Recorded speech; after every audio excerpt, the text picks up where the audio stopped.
काय ग नीलम बरोबर झालं का बोलणं? कधी येणार आहे मुंबईवरनं? झालं दुपारी बोलणं. त्या म्हणल्या आप्पा काय ऐकणं झालं वाटतं. म्हणजे आप्पांचं असं मत आहे की दुबई जायचं काय चान्स सारखा सारखा येणार आहे का, म्हणून ते आत्ताच जायचं म्हणतात. त्यांना घालवूनच ताई परत येणार आहेत. बरं जितू कुठे गेलाय?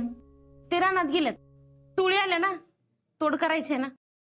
हे बघ 100 वर्ष आयुष्य काय झाली का काम सगळी? टोळी आली कशाच काय नाना, अजून शिंट्याच्या वावरातलं झालं नाही. तिथलं संपून मग येणार आहेत आपल्या वावरात. मला तर वाटतंय आता उद्या सकाळीच येत्या. ए सावऱ्या, हा तू पाणी दिलंस ना उसाला? होय, मी आणि भैया गेलो होतो सकाळी उसाला पाणी पाजायला. भैया किती करतात ना आपल्यासाठी. अरे जितू यांनी आज उसाला पाणी दिलंय म्हणल्यावर उद्या परवा तोड कशी करणार? नाही म्हणजे रानं सगळी भिजलेली असतील ना. कुठलं भिजतंय नाना, ऊन केवढं आहे बघा की. अहो उन्हामुळे जमिनीवर पाणी टाकलं तर लगेच वाफ होऊन जाते त्याची. आओ हात धुण्या जावा आणि जेवत जेवत बोला. तुमचे कप्पा काय असं संपायचे नाहीत. आलो. दादाचा फोन आला होता. ते शितलीच्या अन्नात फ्रीज द्यायचं जर डोक्यात असेल ना तर ते डोक्यातनं काढून टाका म्हणतोय. ते घेणार आहे आणि धाकटा कपाटान बेड देतो म्हणलाय. अगं पण त्यांना म्हणावं एवढं काय बी करायची गरज नाही. अहो त्यांची एकुलती एक भाची आहे. आता त्यांना करूच वाटतंय तर आपण कसं अडवणार. जितू तुला ते कार्यालय बघायला सांगितलं होतं, त्याचं काय झालं? हो गेलो होतो, पण एक घोळ झालाय नाना. साहेब कुठलंच कार्यालय खाली नाही. पक्षातर पोतूर जाऊन आलो मी. म्हणजे तसं एक कार्यालय आहे जिथं दिवसाला 2-2 लग्न होतात, पण त्यांच्याकडे पण इतर दिवशी एकच लगीन आहे, पण नेमकं 30 तारखेलाच 2 लग्न आहेत. तो म्हणतोय हॉल काय रिकामा नाही, पाहिजे तर बाहेर लॉनवर लग्न घ्या. बरं मग लॉनवर करू. हो ना, असं कसं उन्हात आणायचं लॉनवर लग्न घेणार? लॉनवर लग्न घ्यायचं झालं ना तर संध्याकाळी घ्यावं लागेल.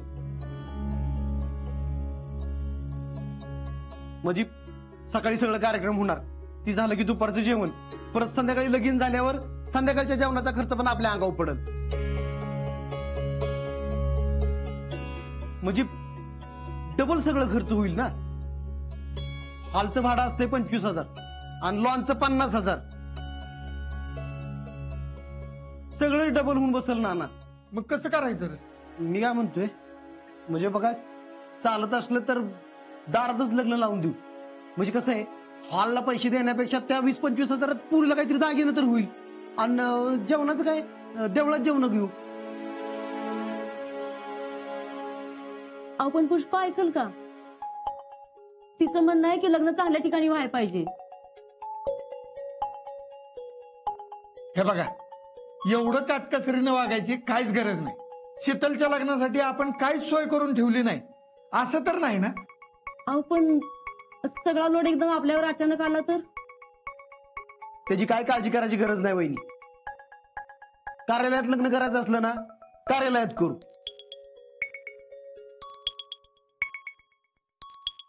आणि कसं आहे वहिनी, तुम्ही म्हणताय की नाही तसा जर का लोड आला की नाही सरळ बाहेरनं पैसे उचलू. ऊसाचं बिल येणारच आहे की नाही आपलं. एखादा ऊसाचं बिल आलं की सगळी बिल चुकती होतील बघा. आओ जेवायला बस आता. जितू काका तुमच्या ऊसाच्या फडाला आग लागली. काय? हो अख्खा फड जायला लागलाय.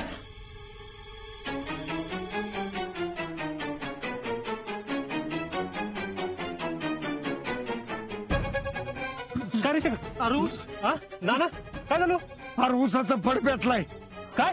वय उद्या परवा तोड यायची होती, आम्ही इजवायलाच निघालोय. आता लगेच इजावला तर राहिलेलं ऊस तरी वाचल. चल नाना आम्ही पण येतो. ठीक आहे, तू एक काम कर, कारखान्यावरनं पाण्याचा बंब बोलून आण, त्यावर आम्ही विहिरीवरनं पायपा टाकून विजायचा प्रयत्न करतो. हा. अरे पण असं कसं पेटला? कोणी काडी बिडी लावली का काय? अरे ग बस चल. चला चला बसा.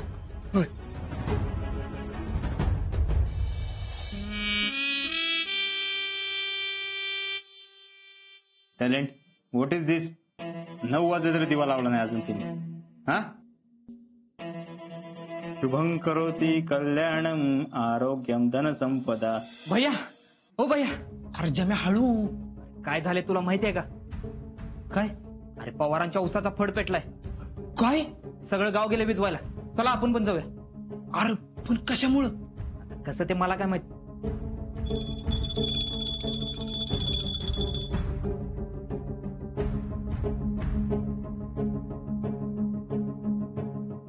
अरे जमे, काय झालं? भैया शीतल त्यांच्या उसाचा फड पेटलाय. सगळं गाव गेले विजवायला. हीच वेळा हिरो बनायची. चला आपण पण जाऊया. जमे, आजपर्यंत आम्ही तुम्हाला येडच समजत होतो, पण तू तो हुशार निघाला की. हा, पण तुझ्या हुशारची आता इथं काही किंमत नाही.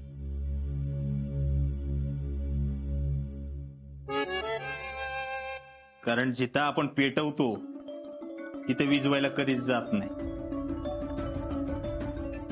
Got it? म्हणजे भैया म्हणजे ते जाऊ दे, तुला नाही कळायचं. जा. भैया म्हणजे तुझा हिरो बन जा. गो. आता हो भैया. टॅलेंट, हा? तुला जयश्रीने एक गोष्ट सांगितलेली आठवते का? हा, की लांडग्याला जर जंगलाचा राजा व्हायचा असेल तर तो जंगल पेटून बी देऊ शकतो. शीतलच्या घरची सगळी नाकाबंदी करणार आहे मी. ते तिच्या घरच्यांना सगळ्यांना जखडून ठेवणार आहे आजगरासारखं. ते कुत्रा असतं का नाही, त्याला अशी बिस्किट टाकलं कशी शिपटी हलवत मागा येतात, तशी तिच्या घरची आपल्या मागा येतात का नाही बघ. शीतलचं ना अजिंक्यचं लग्न लावून देणं लई महागात पडणार आहे ह्यांना. ही फक्त सुरुवात आहे टॅलेंट. आता ऊस पेटवलाय, घर पेटवतो का नाही बघ लवकरच.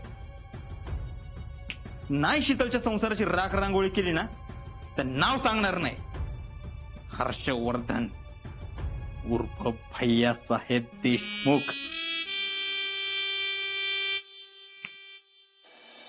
जिजे काय बघतीस?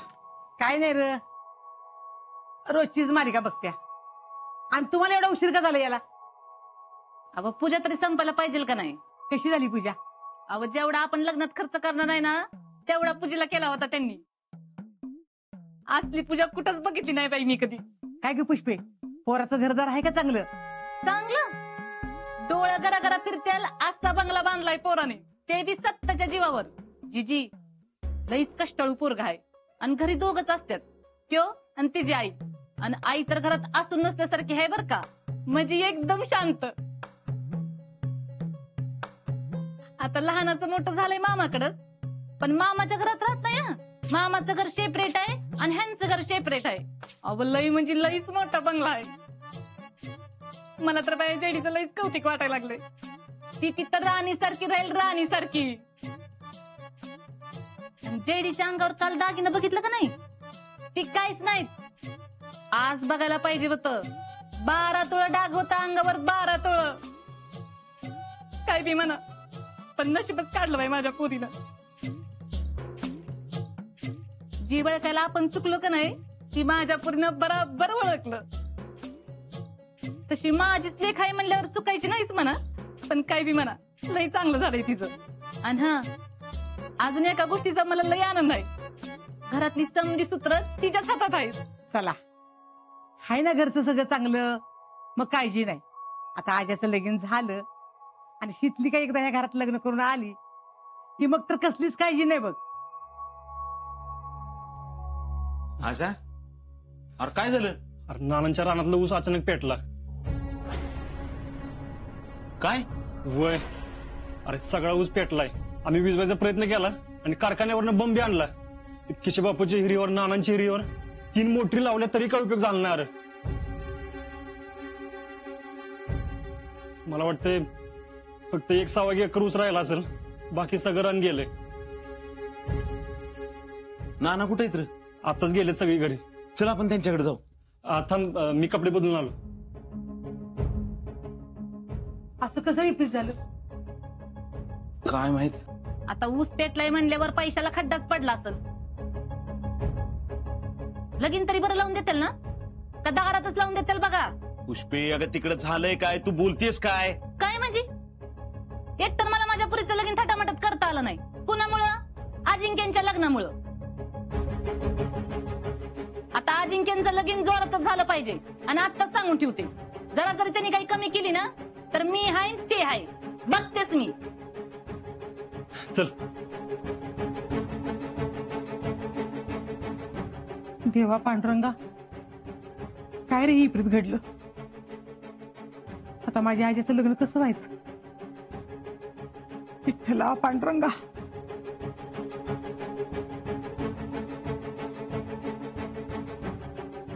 या अजिंक्यांचं लगीन म्हणजे डोक्याला तापच झालाय. एकदाच हे घर नावावर झालं म्हणजे मी सुटीन तर हे नाटकात. जेडीनं चांगलं स्थळ बघितलं, पण आता असं लगीन केलंय म्हणल्यावर ही घर सोडल्यागतच झालं की. म्हणजे ही घर अख्खच्या अख्खा अजिंक्यांच्या कशात जाणार? काय बी करून ही घर मला माझ्या नावावर करून घ्यायला लागल. आणि आता शितलीच्या घरचं नुकसान झालंय म्हणजे जिजीन ही लगीन मोठं नको करू असं म्हणणार, नाहीतर 57 मदतीला जात्याल असं दिसतंय. आमच्या ह्या बाबानं पैसे उधळण्यापेक्षा आधीच गायब केलेलं बरं.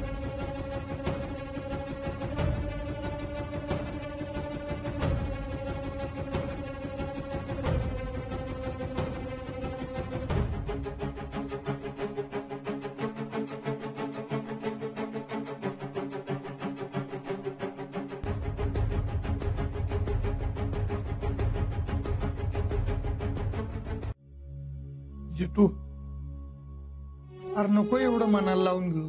नाना, लई कष्टानं ऊस वाढवला होतो. अरे होय, पण असं नाही व्हायला पाहिजे होतं. पांडुरंगाच्या मनात काहीतरी असेल. असं कसं नाना? आता आपल्या हातात काय आहे? आपण सगळा ऊस वाचवायचा प्रयत्न केला की.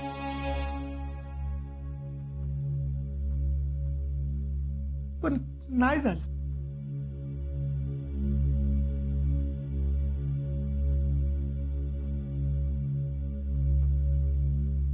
बस.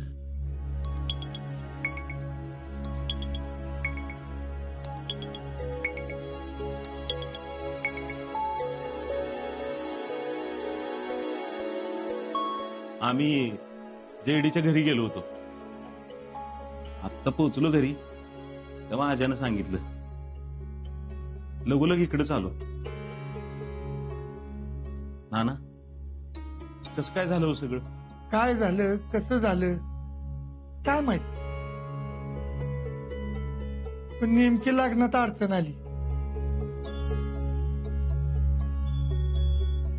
कसं काय ऊसानं अचानक पेट घेतला काय कळलंच नाही. सगळा ऊस जळून गेला. 1.25 एकर तेवढा शिल्लक राहिला. धग एवढी लागली त्यात बी हाताला काय घावलं असं वाटत नाही. उन्हामुळे तर झालं नसेल ना जितू? नानांना पण तसंच वाटत. पण दादा, उन्हानं उसानं पेट घेतला असता तर दिवसा घ्यायला पाहिजे होता ना. आजच्या टायमाला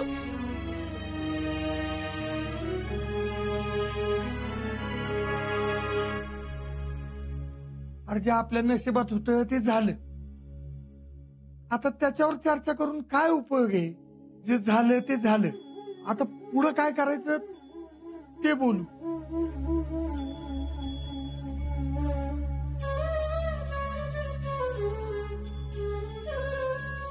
समाधान, अरे जयश्रीच्या घरचं कसं आहे? चांगलं आहे सगळं. अहो, आम्ही नाही म्हणत असताना जेडीनं लग्न केलं. नाना, आमचा निर्णय चुकला होता, पण तिनं अक्षी बरोबर निर्णय घेतला. पोरग कमी शिकलेलं असलं तरी बी चांगलं आहे. मोठा बंगला बांधलाय. घरात आई आणि पोरग दोघच असतात. आईचा स्वभाव पण गरीब आहे. जेडीला काय त्रास होणार नाही बघा ती. चला ती एक बरं झालं. आता काळजी आहे ती फक्त शीतलच्या लग्नाची.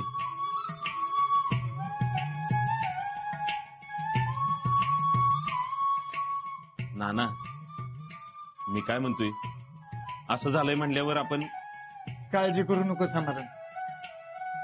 काय बी झालं तरी लग्न जोरातच होणार. अहो पण म्हणजे अरे लग्नासाठी हॉल बघितलाय. हॉल नाही म्हणजे 55,000 रुपये भरून संध्याकाळी बाहेर लॉन मध्ये घ्यायचं चाललंय. जेवणाचा खर्च बी डबल होणार आहे आता. यापेक्षा आपण दुसरा काहीतरी पर्याय बघूया की. नाही नाही, अरे आमच्या घरातली एकुलती एक पोरगी आहे ती, तिचं लग्न जोरातच होणार. हे बघ तू काय काळजी करू नकोस.